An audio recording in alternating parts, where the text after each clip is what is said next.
Hello നമസ്കാരം. അപ്പോൾ ഇന്നത്തെ എപ്പിസോഡിൻ്റെ സ്റ്റോറിയാണ് പറയാനായിട്ട് പോകുന്നത് കേട്ടോ. ഇന്നത്തെ എപ്പിസോഡിൻ്റെ ഫുൾ സ്റ്റോറി നമുക്ക് കേൾക്കാം. അപ്പോൾ അങ്ങനെ അലീനയെ വഴക്ക് പറഞ്ഞയക്കുകയാണല്ലോ വൈജയന്തി. അലീനയോട് ആ ഡ്രസ്സൊക്കെ മാറി വരാനായിട്ട് ബാലചന്ദ്രൻ പറയുകയും ചെയ്യുന്നുണ്ട്. അങ്ങനെ അലീന ഡ്രസ്സൊക്കെ മാറാനായിട്ട് പോകുന്നു. അങ്ങനെ ഡ്രസ്സൊക്കെ മാറി അങ്ങനെ കിടക്കാട്ടോ. കിടക്കുന്ന സമയത്ത് നമ്മുടെ ബ്രിജിത്താമ്മയെ ഉറക്കത്തിൽ കാണുന്നുണ്ട്. അങ്ങനെ വളരെ വിഷമത്തിലാണ് കിടക്കുന്നത്. ആ സമയത്ത് തന്നെ ബ്രിജിത്താമ്മ വന്നിട്ട് മോളെ അലീന എന്ന് വിളിക്കുന്നത് പോലെ തോന്നുകയും അങ്ങനെ അലീനയോട് സംസാരിക്കുന്ന ഭാഗങ്ങളൊക്കെയാണ് ഇന്നത്തെ എപ്പിസോഡിൽ കാണിക്കുന്നത്.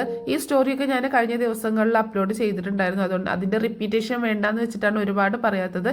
ബ്രിജിത്താമ്മ പറയുന്നുണ്ട്, നമ്മൾ തെറ്റൊന്നും ചെയ്തിട്ടില്ല നമ്മുടെ ഭാഗത്ത് സത്യമുണ്ടെങ്കിൽ ആരൊക്കെ എന്തൊക്കെ പറഞ്ഞാലും നമ്മൾ അതിലൊന്നും തളർന്നു പോകരുത്. അവർ പറയുന്നത് പറഞ്ഞോട്ടെ എന്നൊക്കെ പറഞ്ഞ് അലിനെ ഇങ്ങനെ ആശ്വസിപ്പിക്കുന്നുണ്ട് കേട്ടോ. അങ്ങനെയുള്ള സ്റ്റോറിയൊക്കെയാണ് ഇന്നത്തെ എപ്പിസോഡിൽ ആദ്യം തന്നെ കാണിക്കാനായിട്ട് പോകുന്നത്. അപ്പോൾ ഞാനിത് പറയുന്നത് ഇന്നത്തെ എപ്പിസോഡിൻ്റെ പ്രൊമോ കണ്ടിട്ടുള്ള അതിൻ്റെ ഒരു റിവ്യൂ കേട്ടോ. പ്രൊമോ റിവ്യൂ ആയിട്ടാണ്, പ്രൊമോയുടെ സ്റ്റോറി ആയിട്ടാണ്. അത് കാരണം ഒരുപാട് ഒന്നും കാണിച്ചിട്ടില്ല പ്രൊമോയിൽ. പക്ഷേ കഴിഞ്ഞ ദിവസങ്ങളിൽ സംഭവിച്ചതിൻ്റെ തുടർച്ചയായിട്ട് സംഭവിക്കാൻ പോകുന്നു എന്ന് തോന്നുന്ന കുറച്ച് കാര്യങ്ങളാണ് ഞാൻ പറയുന്നത് കേട്ടോ. അപ്പോൾ അങ്ങനെ ഡ്രീമിൽ വന്നിട്ട് ബ്രിജിത്താമ്മ അലീനയോട് സംസാരിക്കുന്ന ഭാഗങ്ങൾ എന്തായാലും ഇന്നത്തെ എപ്പിസോഡിൽ കാണിക്കാനായിട്ട് സാധ്യതയുണ്ട്. പിന്നെ അതിന് ശേഷം പിറ്റേ ദിവസമാണ് കാണിക്കുന്നത്. അതിൻ്റെ പ്രൊമോ നമ്മൾ കണ്ടതാണ്. കുഞ്ഞുമോളെ ജോലിയിൽ നിന്ന് പിരിച്ചുവിടുന്നതിൻ്റെ ഭാഗങ്ങൾ. അതും ഞാൻ കഴിഞ്ഞ ദിവസങ്ങളിൽ പറഞ്ഞിട്ടുണ്ടായിരുന്നു. എന്നാലും ഞാൻ പറയാം. കുഞ്ഞുമോള് പോവുകയാണ്, കുഞ്ഞുമോളെ ജോലിയിൽ നിന്ന് പിരിച്ചു വിടുകയാണ്. പോകുന്ന സമയത്ത് ഇനി നിൻ്റെ സേവനം ആവശ്യമില്ല, നിനക്ക് തരാനുള്ള ശമ്പള കുടിശ്ശിക എന്നും പറഞ്ഞിട്ട് കുറച്ച് കാശ് എടുത്ത് കൊടുക്കുക കേട്ടോ. അപ്പോൾ കുഞ്ഞുമോൾ അത് എണ്ണി നോക്കിയിട്ട് പറയുന്നുണ്ട്, ഇത് കുറച്ച് കൂടുതലാണല്ലോ എന്ന് പറയുമ്പം ആ കൂടുതലായ കാശ് നിൻ്റെ അഹങ്കാരത്തിന് ഇരിക്കട്ടെ, അതിനു വേണ്ടി വെച്ചതാണെന്ന് പറയാം കേട്ടോ. അപ്പോൾ കുഞ്ഞുമോൾക്ക് ഭയങ്കര ദേഷ്യം വരികയാണ്. എങ്കിൽ ഇതിന് ഏറ്റവും യോഗ്യതയായിട്ടുള്ളത് അർഹതയുള്ളത് കൊച്ചമ്മ തന്നെയാണ്, കൊച്ചമ്മ തന്നെ ഈ കാശ് വെച്ചോ എന്ന് പറഞ്ഞുകൊണ്ട് നമ്മുടെ വൈജയന്തിയുടെ മുഖത്തേക്ക് ആ കാശ് എറിഞ്ഞു കൊടുക്കുകയാണ്. വൈജയന്തി ആകെ തരിച്ചു പോകണം. ഇങ്ങനൊരു എന്താ പറയുക, ഇങ്ങനൊരു തിരിച്ചടി കിട്ടുമെന്ന് ഒരിക്കലും വൈജയന്തി പ്രതീക്ഷിച്ചിട്ടുണ്ടായിരുന്നില്ല. ബാലചന്ദ്രൻ മേനോനാണെങ്കിൽ ഒന്നും പറയാതെ ഒന്നും മിണ്ടാതെ നിൽക്കണം. കാരണം വൈജയന്തിയുടെ ഭാഗത്താണ് തെറ്റ്, 100% തെറ്റ് എന്നുള്ളത് ബാലചന്ദ്രന് അറിയാം. അങ്ങനെ ഒരിക്കലും ഒരു സെർവൻറ്റിനോട് സംസാരിക്കാനൊന്നും പാടില്ല. കുറച്ചൊക്കെ മാന്യമായ രീതിയിൽ സംസാരിക്കുകയും പെരുമാറുകയും ചെയ്യണ്ടേ. വൈജയന്തി അതൊന്നും ചെയ്യാത്തത് കൊണ്ട് ബാലചന്ദ്രൻ മേനോൻ അങ്ങനെ മിണ്ടാതെ നിൽക്കുക കേട്ടോ. അങ്ങനെ ആ പെണ്ണ് അവിടെ നിന്ന് ഇറങ്ങി പോവുകയാണ്. കുഞ്ഞുമോള് പോകുമ്പോൾ അലീനയോട് പറയുന്നുണ്ട്, ഇനി നിൻ്റെ കഷ്ടകാലമാണ് ആരംഭിക്കാൻ പോണത്, നോക്കിയും കണ്ടൊക്കെ നിന്നോ എന്നൊക്കെ പറഞ്ഞിട്ടാണ് പോണത് കേട്ടോ. അങ്ങനെ കുഞ്ഞുമോള് പോയതിന് ശേഷം അലീനയെ വിളിച്ചിട്ട് ആ വീട്ടിലെ എല്ലാ കാര്യങ്ങളും പറഞ്ഞു കൊടുക്കുകയാണ് വൈജയന്തി. എങ്ങനെ ചെയ്യണം, എന്താ ചെയ്യേണ്ടതെന്നൊക്കെ പറഞ്ഞു കൊടുക്കുക കേട്ടോ. അങ്ങനെ അടുക്കളയിൽ പോയിട്ട് ഓരോരുത്തർക്കും ഉണ്ടാക്കേണ്ട ഭക്ഷണം ഏതൊക്കെയാണ് എന്തൊക്കെയാണെന്നുള്ളതൊക്കെ പറഞ്ഞു കൊടുക്കുന്നു. അപ്പോൾ ഓരോരുത്തർക്കും ഓരോ സാധനമാണ് ഇഷ്ടം, അതൊക്കെ വേണമെന്ന് പറയാം കേട്ടോ. അമ്മയെ മാത്രം നോക്കാൻ നിന്നിട്ട് കാര്യമില്ല. അതിൻ്റെ ഇടയ്ക്ക് അമ്മയുടെ കാര്യങ്ങൾ ശ്രദ്ധിച്ചാൽ മതി, ബാക്കി സമയം വെറുതെ ഇരിക്കില്ലേ. അപ്പോൾ ഈ വീട്ടിലെ കാര്യങ്ങളൊക്കെ നോക്കണം, ജോലികൾ ചെയ്യണം എന്ന് പറയുമ്പോൾ അലീന പറയുന്നുണ്ട്, ഞാൻ ചെയ്തോളാം എന്ന് പറയാം കേട്ടോ. ചെയ്തോളാം എന്ന് പറഞ്ഞിട്ട് കാര്യമില്ല, എല്ലാ കാര്യങ്ങളും മര്യാദക്ക് അതിൻ്റെതായ രീതിയിൽ തന്നെ ചെയ്യണം, അല്ലെങ്കിൽ എൻ്റെ വായിലിരിക്കണ കേൾക്കേണ്ടി വരും എന്നൊക്കെ പറയാം കേട്ടോ വൈജയന്തി. ഒരു കുഴപ്പവും വരില്ല, ഞാൻ എല്ലാ കാര്യങ്ങളും നോക്കിയും കണ്ടും ചെയ്തോളാം എന്ന് അലീന പറയുകയാണേ. അപ്പോൾ വൈജയന്തി പറയുന്നുണ്ട്, ഇങ്ങനെയൊക്കെ തന്നെയാണ് എല്ലാവരും തുടക്കത്തിൽ പറയുക, ആ കുഞ്ഞുമോളും ഇങ്ങനെ തന്നെയായിരുന്നു, പിന്നീടാണ് അതിൻ്റെയൊക്കെ സ്വഭാവം മാറിയത് എന്ന് പറയണേ.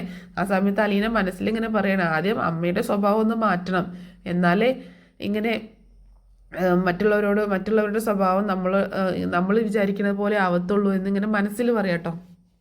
അങ്ങനെ നീ എന്താ ഒന്നും മിണ്ടാത്തേന്ന് ചോദിക്കണം. അപ്പം ഞാൻ ചെയ്തോളാം എന്ന് പറഞ്ഞല്ലോ എന്ന് പറയാണ് അലീന. അങ്ങനെ എല്ലാ കാര്യങ്ങളും അവളിട്ട് ബുദ്ധിമുട്ടിക്കുക കേട്ടോ. കാരണം ഓരോരുത്തർക്കും ഓരോ വിഭവമാണ്, പലഹാരമാണ് രാവിലെ വേണ്ടതെന്നൊക്കെ പറയുമ്പോൾ ഇവള് പറ്റത്തില്ല എന്ന് പറയില്ലേ. അപ്പോൾ അതിന് നല്ല വഴക്ക് പറയാലോ. അതിനൊക്കെ വേണ്ടിയിട്ടാണ് വൈജയന്തി ഇങ്ങനെ ഒരുപാട് ജോലികൾ കൊടുക്കുന്നത് കേട്ടോ. പക്ഷെ അലീന അതൊക്കെ ചെയ്തോളാം എന്ന് പറഞ്ഞുകൊണ്ട് അങ്ങനെ എല്ലാം ഏൽക്കുകയാണ്. അങ്ങനെ എല്ലാ കാര്യങ്ങളും ഏൽപ്പിച്ചതിന് ശേഷം വൈജയന്തി കിച്ചണിൽ നിന്ന് പോവാനായിട്ട് അങ്ങനെ തിരിഞ്ഞിട്ട് വീണ്ടും വന്ന് പറയുന്നുണ്ട്. പിന്നെ ഒരു കാര്യം പറയാനുള്ളത്, ബാലചന്ദ്രൻ്റെ അടുത്ത് ഇവിടെ വരുന്ന സെർവൻസ് ഒന്നും കൊഞ്ചാനും കൊഴയാനും സംസാരിക്കാനൊന്നും നിന്നിട്ടില്ല, പൊന്നാരം പറയാനൊന്നും പോയിട്ടില്ല. ഇനി നീയായിട്ട് അതിന് നിൽക്കണ്ട. ബാലചന്ദ്രൻ അല്ലെങ്കിലേ നിന്നോടൊരു സോഫ്റ്റ് കോർണർ ഉണ്ട്. എന്നത് വെച്ചാൽ കുറച്ച് തൊലി വെളുപ്പുള്ള ഒരു പെണ്ണാണല്ലോ, സൗന്ദര്യമൊന്നും ഉണ്ടായിട്ടല്ല, കുറച്ച് തൊലി വെളുത്ത പെണ്ണുങ്ങളെ കാണുമ്പോൾ ആണുങ്ങൾക്കൊരു ഇളക്കമാണല്ലോ. അതുപോലൊരു അതുപോലൊരു ഇളക്കം ബാലചന്ദ്രൻ്റെ മനസ്സിൽ നീയായിട്ട് നീ ഉണ്ടാക്കാൻ നിൽക്കണ്ട എന്നൊക്കെ പറയാണ്. വൈജയന്തി. അത് കേൾക്കുമ്പോൾ അലീനയ്ക്ക് ഒരു വിഷമം തോന്നുന്നുണ്ട്. തൻ്റെ അമ്മയുടെ ഭർത്താവ് എന്ന് പറഞ്ഞാൽ അച്ഛൻ്റെ സ്ഥാനത്തുള്ള മനുഷ്യനാണ്, അദ്ദേഹത്തെക്കുറിച്ചാണ് ഇങ്ങനെയൊക്കെ പറയുന്നത്. അപ്പോൾ അലീന പറയുന്നുണ്ട്, എന്നെ അറിയാഞ്ഞിട്ടാണ് എന്നോട് ഇങ്ങനെയൊക്കെ പറയുന്നത് എന്ന് പറയാട്ടോ. നിന്നെ അറിയാഞ്ഞിട്ടോ? നീ ആരാന്നാ നിന്നെ അറിയാൻ? നീ വെറും അനാഥയായ ഒരു പെണ്ണല്ലേ, ആരോരുമില്ലാത്ത ഒരു അനാഥ. ആരാണ് അച്ഛനെന്നോ അമ്മയെന്നോ അറിയാത്ത, കുടുംബക്കാരാരാന്നോ അറിയാത്ത വെറും ഒരു അനാഥ, ഒരു ഓർഫനേജിൽ വളർന്ന ഒരു പെണ്ണല്ലേ നീ. പിന്നെ അതിൽ കൂടുതൽ നിന്നെക്കുറിച്ച് ഞാൻ എന്തറിയാനാ? എനിക്ക് അതിൻ്റെ ആവശ്യമില്ല എന്ന് പറയണം വൈജയന്തി.